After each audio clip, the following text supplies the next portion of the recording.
Hello students, in today's lecture we are going to discuss about various automotive electrical systems. As we all know that every automobile of today contains an electric power plant under its hood, which produces and stores energy that is delivered either at low voltage or in the form of high voltage surges.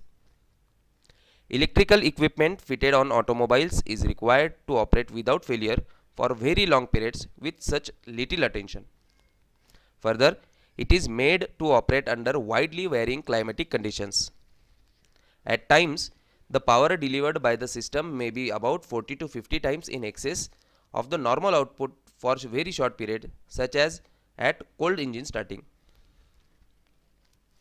The power plant also provides an electrical means of cranking the engine. It automatically controls the voltage in the system. It also supplies electric power for ignition, lights, and other electrical accessories such as screen wipers, electric horns, various signaling devices, etc. The automotive electric system is quite simple in spite of the fact that it plays an important and multifarious role in the operation of the present day modern vehicle. A few fundamental rules of electrical behavior are the basis of its action, and the electric system can be conveniently serviced by anyone who understands them. So these are the major learning outcomes from this lecture. After completion of the lecture, you can understand need of auto electrical system in present day scenario, and you can classify various auto electrical systems. So the automotive electric system may be classified under 5 main headings. The first one is the generation, storage and distribution system. Second one is starting system. Next is ignition system. Again lighting system, and last one is the accessories. The last section includes devices like windscreen wipers, electric horns, signaling devices, electric petrol pumps, windscreen washers, cigarette lighters, etc. So we will see each of these electrical system in detail. So the first one is generation, storage and distribution system. These systems contain three subsystems. First one is generation, that is electric energy generation. Second one is storage system, and last one is distribution system. So the first one is generator. The generator is the primary source of electrical energy in a vehicle. It converts mechanical energy supplied by the engine into electrical energy. It will be sufficient to say that a generator consists of an armature which rotates between the poles of magnets on a stationary yoke member. The generator used on most of the automobiles of today is 12 volt alternating current or direct current, that is 12 volt AC or DC unit. The AC unit is often called the alternator. The primary function of the generator is to recharge the battery. It also supplies current to other electric units provided on the vehicle when the engine is running. The generator is generally driven by the help of engine fan belt. Next subsystem is storage system, or which we also can call as the battery. The battery supplies electric current to operate the starting motor and the ignition system when the engine is being started. It is often called the heart of the electrical system. The battery stores energy in a chemical form. A chemical reaction takes place inside the battery when any electricity consuming devices such as starters, lights, etc. is connected to the battery, which produces a flow of current. The current that the battery can deliver is limited. If the current is not forced back into the battery from some external source like the automobile generator, the battery would soon get discharged, and it would not be in a position to deliver any more current. Its main job in the automobile is to supply electric energy for cranking the engine, and also to other electric units of the vehicle when the engine is not driven by the generator, or at a speed sufficient to produce the needed current.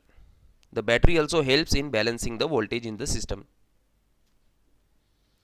Next up subsystem is regulator. There is also a regulator fitted on the automobile which regulates the current produced by the generator. If there had been no regulator, the current produced by the generator would have taken so much that it would have damaged the battery and other electrical units of the vehicle. High electric current is permitted to flow by the regulator when the battery is in discharged condition or when the vehicle's electric units are turned on. It helps in reducing the current produced by the generator when the battery is in charged condition or when the electric units are switched off. It is essential to have some conducting path for distributing the electric energy from the source to the different points of the utilization. For this purpose, the generator and the battery are connected by means of conductors, and likewise the other units like the lamps, the starter, the horn, wipers, etc. are connected to the battery. So this was all about of generator, storage and distribution system. Next automotive electrical system is starting system. In present day automobiles, the method of starting the vehicle by hands has been replaced by that of the cranking motor. The cranking motor is special kind of direct current electric motor. It is designed for intermittent service under great overload. It is of high starting torque type and generally of the 4-pole series type. It is clear that when the switch is off, the current is directed to the cranking motor from the battery. As we can show in this figure, it is clear that when the switch is closed, the current is directed to the cranking motor from the battery. The motor is provided with a pinion which is made to mesh with larger gear integral with the flywheel of the engine. The electric circuit is combined or the electric circuit is completed through the earth terminals, thus making the crankshaft of the engine to rotate until the engine starts. When the engine starts, the automatic device in the starter pinion disconnects the pinion from the flywheel gear when the starting switch is switched off. Since it is essential to provide the maximum starting torque to the engine, the use of the large flywheel gear and a small motor pinion is made to give the desired speed reduction and the torque. Generally, the reduction gear ratio ranges from 8:1 to 16:1. By the use of a higher ratio, the overall size of the motor can be made smaller. A detailed study of cranking motors shall be taken in a separate chapter. Next system is ignition system. The ignition system plays an important role in the operation of petrol engines. It provides high voltage surges from 4000 to 20,000 volt at accurately timed intervals for the purpose of igniting the mixture of petrol and air compressed inside the cylinder of the engines. It may appear to be simple matter, but careful consideration will show that the duty of the ignition apparatus is quite different and exciting. The electric ignition system is not deployed by diesel engines, since the air temperature is sufficient at the end of the compression stroke to cause burning of the fuel which is injected at that time. However, in the case of pre-combustion chamber diesel engines, it is essential to make use of special plugs known to as glow plugs to heat the air at the time of starting the engine when it is cold. Another method of igniting the petrol air mixture is with the help of magneto. It does not require battery current and therefore it does not need any special low voltage circuit. The magneto generates its own low voltage current. It produces the high voltage surges required for igniting the charge from this low voltage current. It consists of an armature with windings, a permanent magnet and a contact breaker. When a magneto shaft is rotated, it produces very rapid changes of magnetic flux linked with the armature windings, resulting in a series of high voltage surges. A succession of a sparks are caused by these high voltage surges.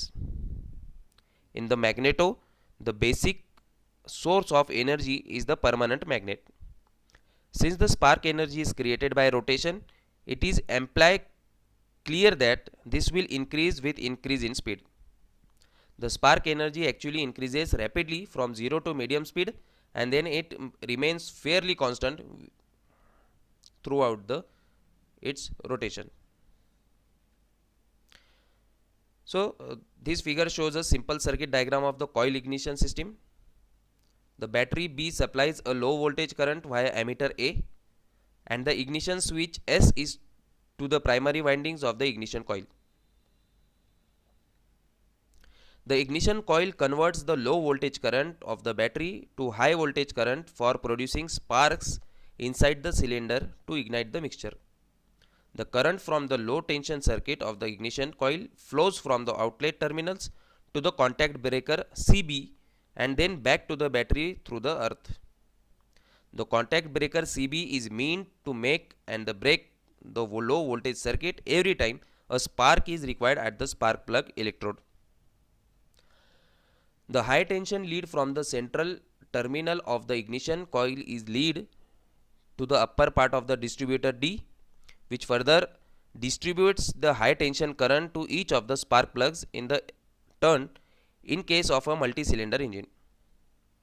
It is worth noting that the current consumption of the ignition coil is of the order of 3.5 to 4.5 ampere with a 12 volt battery when the contact points are closed and the engine is at rest.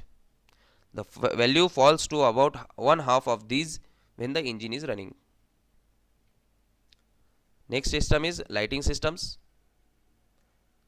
The lighting system comprises the lamps used for warning purposes, the pilot lights, indicators, and the lights for illumination purposes. The main lamp includes the headlamps, the tail and the number plate lamps, the direction indicator lamps, the car panel, and the illumination lamps. The beam indicator lamp, the oil pressure warning lamp, ignition warning lamp, etc. The complete lighting circuit consists of a number of individual circuits for a lamp or a pair of lamps, each with its own switch, live connection, and earth connection. This figure shows the simple schematic layout of the lighting and accessory circuits. Some of the accessories like the horn, wiper, the car heater, and the radio are included in this diagram. They are also all connected in parallel across the battery terminal as seen from the figure. The battery supplies current through the emitter to the lighting circuits. These circuits get their supply of current irrespective of whether the ignition switch is on or off. In most automobiles, they are protected by a single fuse F1 of 40 to 50 amperes capacity. The various electrical accessories like the wiper, car heater, and radio can only be operated when the ignition switch is in on position. Accessories like the horn, the wiper, the car heater, and the radio have individual operating switches since they are required to operate occasionally. Accessories like the oil pressure gauge, the temperature gauge, fuel level gauge have no separate switches. They are always in operation when the ignition switch is in the on position. As regards lamp switches, it is usual practice to provide a single switch unit for the headlamps, the side and tail lamps, and the number plate lamp, so that the first on position of the switch puts the side, tail, and number plates on, and a further movement of the switch causes the headlamps to become on. In this way, the use of separate switches is avoided. The last system is accessories. Some reference has been made to the various electrical accessories fitted in a vehicle in the section of the lighting systems. The electrical components like the horn, windscreen wipers, radio, car heater, the electric pump, oil pressure gauges, temperature gauge, the fuel level gauge, ammeter, the impulse tachometer, speedometer, etc. are all fall under this section.